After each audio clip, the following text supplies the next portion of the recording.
চোখে ছানি হলে ছানি অপারেশন করাবেন কখন? ছানি যদি অপারেশন না করান তার কুফল কি হতে পারে? আজকে আমরা এইসব নিয়ে আলোচনা করব। আজকে আমরা পাশে পেয়েছি কলকাতার মেডিকেল কলেজ হাসপাতালের RIO অর্থাৎ রিজিওনাল ইনস্টিটিউট অফ অপথলমোলজির ডিরেক্টর এবং head of the department professor doctor Asim Kumar ঘোষকে। সবাইকে নমস্কার জানাই যারা আমার কথা শুনছেন। আমি professor doctor Asim Kumar Ghosh, regional institute of ophthalmology যেটা মেডিকেল কলেজ ক্যাম্পাসের মধ্যে আছে তার ডাইরেক্টর বা অধিকর্তা। আজকের বিষয়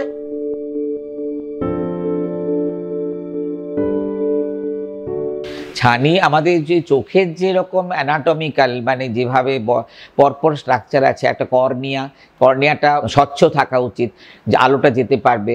তারপরে আরেকটা জিনিস আছে মিডিয়া, যেটার মাধ্যমে আলোটা গিয়ে ভেতরের দিকে ঢুকছে, সেটাকে বলে লেন্স, হিউম্যান লেন্স। মানে আমাদের প্রত্যেকের মানুষেরই দুটো স্বচ্ছ পর্দা আছে, যেটা হচ্ছে কর্নিয়া আর একটা হচ্ছে লেন্স। তার পেছনে যে রেটিনার সামনে যে ভিট্রিয়াস এবং লেন্সের সামনে যেটা অ্যাকুয়াস হিউমার, সেটাও একটা স্বচ্ছতা দরকার, তাহলে আলো যেতে পারবে। কিন্তু প্রত্যেক বয়সেই একটা বয়সের পরে আমাদের সেনাইল ক্যাটারাক্ট হয়, সেটা কিন্তু একটা ডিজেনারেটিভ প্রসেস। আমাদের যখন চুল পেকে যায় তেমনি চোখেরও যে লেন্সের মধ্যে প্রোটিনের কিছু তারতম্য হয়, এবং প্রোটিনের তারতম্য হলে তার যে চোখের যে লেন্সের সামনে যে পর্দা আছে ক্যাপসুল বলে, সে ক্যাপসুল কিন্তু তার যে পারমিয়েবিলিটি হারিয়ে ফেলে। মানে জল ঢুকে যাওয়া এবং কন্ট্রোল করা, তার একটা পারমিয়েবিলিটি বডি, আমরা সেটাকে কিন্তু আটকে দিতে পারি না। তখন ভেতরের ওয়াটার ড্রপলেট জমে এবং আস্তে আস্তে ওটা সাদা হয়ে যায় চোখটার যে লেন্সটা, তখনই একটা ছানি আমরা ইংরেজিতে বলি। এবং তখন কিন্তু আমাদের যারা ভোগেন এটা ইউজুয়ালি 45 থেকে 60-এর মধ্যে বেশিরভাগ লোকেদের আসে। আবার কারো কারো ক্ষেত্রে অনেক দেরি হয়। বেশি বয়সে যখন 40 হয়ে যাচ্ছে আমরা কম দেখছি, সেটা কিন্তু একটা প্রথম কারণ ছানি, আরেকটা হচ্ছে ভেতরে একটা গ্লকোমা হচ্ছে কিনা দেখা, এবং তার সঙ্গে ডায়াবেটিস থাকলে বা প্রেশার থাকলে তারও কিন্তু রেটিনাটা এরকম করে যদি ক্ষতিগ্রস্ত হয়ে অনেক সময় চোখে কম দেখাতে পারে। সেক্ষেত্রে আমাদের সব কিছুই ছেড়ে দিয়ে ছানিতে ঝাঁপিয়ে পড়বো সেটাও নয়।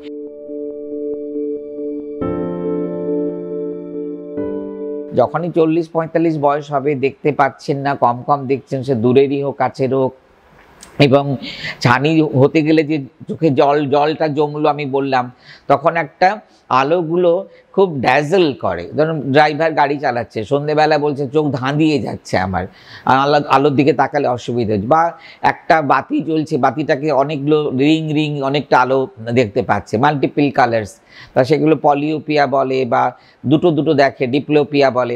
তা সেই সবগুলো কিন্তু একটা ছানির পড়বার আগের লক্ষণ।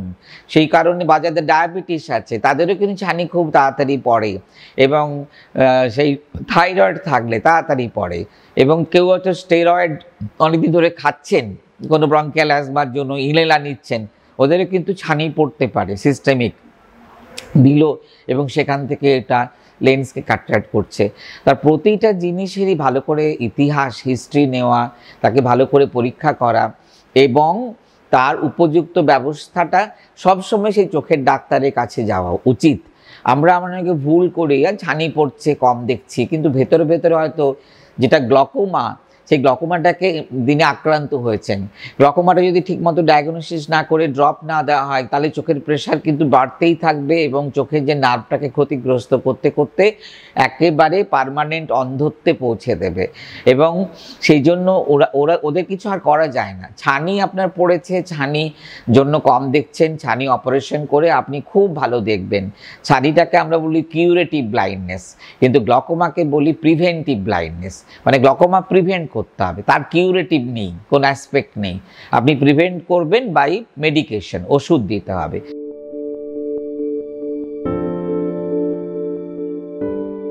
ওষুধ এখন ভালো ওষুধ আমরা পাচ্ছি এবং সরকারও দিচ্ছেন। আর ছানি তো জানেন যে national control of prevention of ব্লাইন্ডনেসের যে প্রোগ্রাম চলছে সারা ইন্ডিয়া জুড়ে, আমাদের সরকার চোখের আলো একটা প্রজেক্ট করেছে। সেই প্রজেক্টের আন্ডারে আমরা কিন্তু একটা লক্ষ্য মাত্রা ঠিক করে ফেলেছি যে আমরা প্রতি বছর এই নাম্বার আমরা ছানি অপারেশন করব। কেননা গ্রামে গঞ্জে একদম ধরুন জঙ্গলমহলে প্রত্যন্তে অনেক কিন্তু অভাব থাকে। সেইখানে যেমন ঝাড়গ্রাম মেডিকেল কলেজ বা তার সঙ্গে বিনপুর আছে, গোপীবল্লভপুর আছে, এদের থেকে ডাক্তার নিয়ে প্রতিটা ব্লকে কিন্তু একটা স্ক্রিনিং করা হচ্ছে এবং তার মধ্যে আশা যে কর্মী তিনি কিন্তু একটা গ্রামের দায়িত্বে থাকেন। তিনি গিয়ে প্রতিটা ঘরে যাচ্ছেন যে তোমার কি চোখের দেখতে কম পাচ্ছ, তারা নামটা নথিভুক্ত করাচ্ছে এবং তাদেরকে একদিনে এসে ওই ব্লকে এসে দেখা হচ্ছে এবং যারা মেডিকেল যে স্পেশালিস্ট চোখের তিনি ওদেরকে পরীক্ষা করে দেখছেন যে এটা ঠিক আছে কিনা বা ছানি পড়েছে কিনা, এবং ছানি যদি পড়ে এই ছানিগুলোকে অপারেশন করে তাদেরকে সুন্দর দৃষ্টি দেওয়ার একটা ব্যবস্থা করা হচ্ছে। আমরা যারা ধরুন আমার মতো লোক বা ধরুন একজন মাত্র সে আর্নিং মেম্বার, তার কিন্তু মানে ওই ছানিটা অপারেশন করলে সে আবার নতুন করে সে আয়ের পথ খুলতে পারবে। কিন্তু একজন ধরুন বাড়িতে কেউ মানে ড্রাইভার রেখেছে, সে ড্রাইভার যদি ছানি অবস্থায় গাড়ি চালাতে যায় তারও তো গাড়ি চালাতে পারবেও না, তার যে এমপ্লয়মেন্টটা সেটাও সে আর করতে পারছে না, ডিসকন্টিনিউ হবে, আর্নিং গন্ডগোল হয়ে যাবে।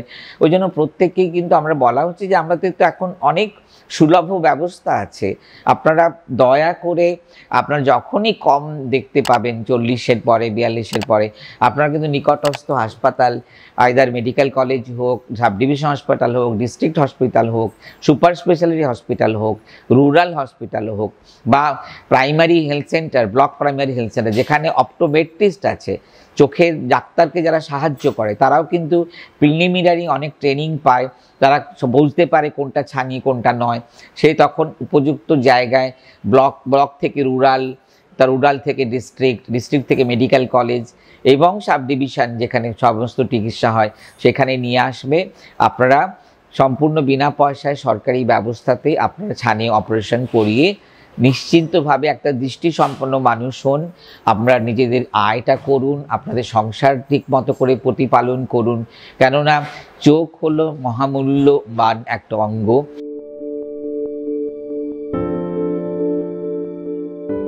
ছানি আমরা বলি ম্যাচিওর ইম্যাচিওর মানে এখনও ঠিক মতো করে রাইপেনিং হয়নি, আর ম্যাচিওর মানে পুরো রাইপেনিং হয়ে গেছে, পুরোপুরি প্রস্তুত হয়ে গেছে। এবার থেকে ম্যাচিওর পরে হাইপার ম্যাচিওর স্টেজ আসে, তখন কিন্তু চোখে লেন্স ইন্ডিউসড গ্লকোমা হয়।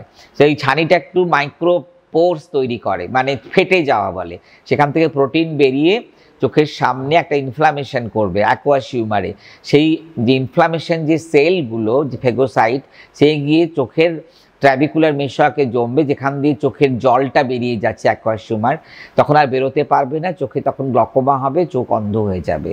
এইসব কারণে আমরা বলছি যে কোনো জিনিস আপনার চোখের দিক থেকে অসুবিধেগুলো আপনি কিন্তু ভালো চোখের বিশেষজ্ঞকে দিয়ে আপনারা চোখ দেখিয়ে নিন, এবং প্রতিটি সরকারি হাসপাতালে বিনা পয়সায় এই সুযোগ পাওয়া যাচ্ছে। আপনারা কেন এই সুবিধাগুলো গ্রহণ করবেন না? নিজেকে সুস্থ দৃষ্টিসম্পন্ন একটা মানুষ কন্টিনিউয়াস হয়ে থাকুন, আপনার জীবন খুব সুন্দর হোক।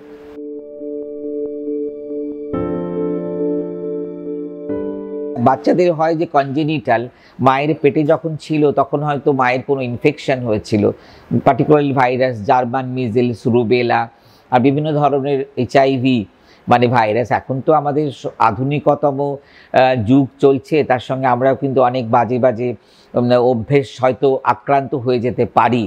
কেউ স্মোকিং করলেন মহিলারা, এগুলো করবেন না মা, এবং ভালো করে নিউট্রিশন ফুড খেতে হবে, ক্যালসিয়াম ডেফিসিয়েন্সি দুধ খাবেন, যেমন ডাক্তার বলবে গাইনোকোলজিস্ট, সেরকম করে আপনারা নিজেদেরকে সুস্থ এবং পুষ্টি থেকে পরিপূর্ণ থাকুন, তাহলে বাচ্চা কিন্তু সমস্ত কিছু নর্মাল হয়ে জন্মাবে।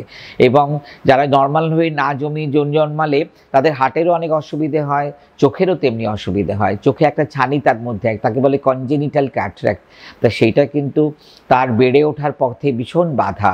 আর মানুষ যদি দেখতেই না পায় প্রথম থেকে, সে তো একটা অন্ধ, মানে তার কোনো স্থবিরতা, তার কোনো কাজকর্মের কোনো মানে পরিমাপ বা আমরা বলতে পারছি না। ওই জন্য ছোট অবস্থায় যে বাচ্চা জন্মাচ্ছে তাতে করে যদি গাইনোকোলজি অবস্টেটিশিয়ান বোঝেন যে তাকে চোখের ডাক্তার দেখাতে হবে, তিনি সঙ্গে সঙ্গে চোখের ডাক্তারকে পরামর্শ করার জন্য আইদার ওই পেশেন্ট পার্টিকে বলবেন, এবং সেই কারণে আমরা এইভাবেই তাকে কিন্তু আমরা বলতে পারি যে আপনারা বাচ্চাটাকে চোখের ডাক্তারের কাছে নিয়ে যান এবং চোখের থেকে অপারেশন করিয়ে নিন। আর একটা আছে জুভেনাইল ক্যাটারাক্ট, তারা হচ্ছে একটু বেশি বয়সে হয়, 15, 16, 17, 18, সেক্ষেত্রে তাদের হচ্ছে কিন্তু ইনসুলিন ডিপেন্ডেন্ট ডায়াবেটিস মেলাইটাস অথবা জিন ঘটিত কোনো কারণে তাদের আর্লি ক্যাটারাক্ট হচ্ছে। সেসব কারণেও কিন্তু একটা ইয়াং ছেলের চক্ষু হয়তো কোনো কারণে ছানিতে আক্রান্ত হতে পারে, এবং তাদের জীবনকেও একটা সুস্থ সম্পন্ন করে তোলার জন্য চোখের ডাক্তারের পরামর্শ অনুযায়ী তাকে অপারেশন করিয়ে নেওয়া বাঞ্ছনীয়।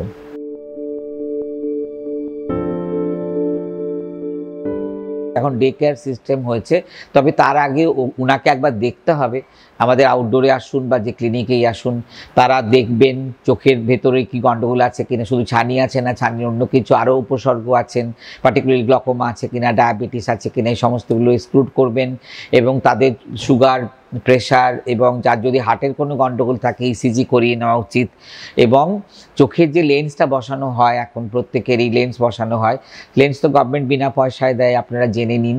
এবং চোখের যে লেন্সের মাপটা আমরা নেব বায়োমেট্রি করা, সেগুলো করিয়ে নিয়ে তাকে তৈরি করে যেদিন অপারেশন ডাকবো, অপারেশনের জন্য সকালে আসলেন, দুপুর 2, 2:30টার সময় তাদেরকে ছুটি করে দিয়ে বাড়ি চলে যেতে বলা হচ্ছে। এটাকে ডে কেয়ার সিস্টেম বলে। ধরুন আমাদের মেডিকেল কলেজে সে মুর্শিদাবাদ থেকে এসেছে, তাকে তো সেই দিনই ছেড়ে দেওয়া যায় না, সেক্ষেত্রে আমরা কিছু কিছু পেশেন্টকে অ্যাডমিশন করেও করার ব্যবস্থা করেছি। এই জন্য আপনাদের সবাইকে বলা দরকার যে ছানি একটা ভীষণভাবে পরীক্ষা নিরীক্ষা করে কনফার্মেশন করতে হবে, ডায়াগনোসিস করতে হবে, এবং তার উপযুক্ত সময়ে উপযুক্তভাবে অপারেশন করিয়ে নেওয়াটাই আমার উপদেশ থাকলো।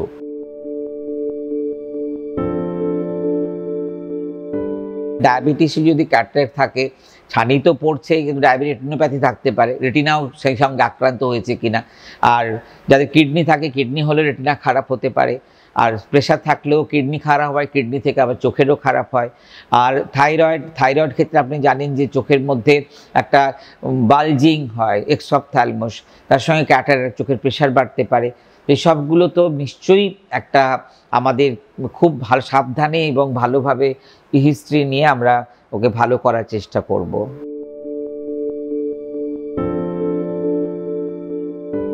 ছানি পড়েও অনেকে বাড়িতে থাকবো, আমরা তো এখনো দেখতে পাচ্ছি বাবা, এরকম করে আপনারা কিন্তু আগেকার মতো মানুষের যে ভাবনা চিন্তা যে ছানি পাকুক তারপরে করব, এই ব্যাপারটা কিন্তু আপনারা কিন্তু এভাবে এগোবেন না। আপনাদের মনে থাকবে যে আপনি কতটা কোয়ালিটি অফ ভিশন নিয়ে দিনাতিপাত করছেন। ধরুন বাথরুমে গেলেন, মনে হচ্ছে যে এইখানে অন্ধকার, এখানটা ছায়া, সেটা ছানিতেই বেশি হয়। ওই পা হোঁচট খেয়ে পড়ার চান্স বেশি। হোঁচট খেয়ে পড়ে আপনার কোমরে একটা হাড় ভাঙলো, হিপ ফ্র্যাকচার হলো, ফিমার ফ্র্যাকচার, সেটা তো আরও ডেঞ্জারাস, পেশেন্টকে আরও নন অ্যাম্বুলেন্ট করে রাখবে। সেই জন্য আপনি উপযুক্ত সময়ে কোয়ালিটি অফ ভিশন যদি পেতে চান, তাহলে ছানি নির্ণয় করুন তাড়াতাড়ি কোনো চোখের হাসপাতালে, বড় ডাক্তারের কাছে বা চক্ষু বিশেষজ্ঞের কাছে, এবং অপারেশনটাও তাড়াতাড়ি করিয়ে নেওয়ার মনস্থ করুন কোনো চোখের হাসপাতালে ভালো ডাক্তারের হাতে। এইটুকু বলা, এবং এইটুকু বলেই আমি বলছি আপনারা ছানিকে হয়তো খুব সাধারণভাবে নিচ্ছেন, কিন্তু এটা নেবেন না।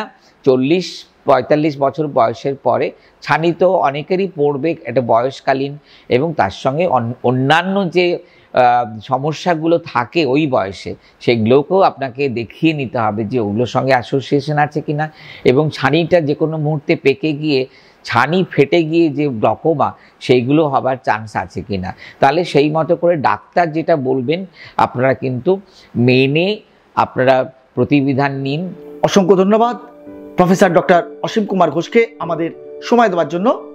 আপনারা এর পরেও যদি কোনো কিছু জানার যদি থাকছে, তাহলে আপনি এই মেডিটিভস থেকে সমস্ত কিছু ভালো করে পুঙ্খানুপুঙ্খভাবে ভালো করে শুনবেন, আপনি অনুধাবন করবেন। ভিডিওটি ভালো লাগলে অবশ্যই লাইক দিন এবং শেয়ার করুন সচেতনতা বাড়িয়ে তুলতে। হয়তো আপনার এই শেয়ার আরেকজনের উপকারে আসতে পারে। আর হ্যাঁ, যারা মেডিটিভস এই মেডিকেল রিলেটেড ইউটিউব চ্যানেলটি এখনও সাবস্ক্রাইব করেননি, তারা সাবস্ক্রাইব করে নিন আমাদের এই মেডিকেল রিলেটেড ইউটিউব চ্যানেলটি। আর পাশে থাকা বেল আইকনটিকে প্রেস করে দিয়ে অল বাটনটিকে ক্লিক করে দিন, যাতে নতুন ভিডিও আপলোড করলেই তার নোটিফিকেশান পেয়ে যান আপনারা।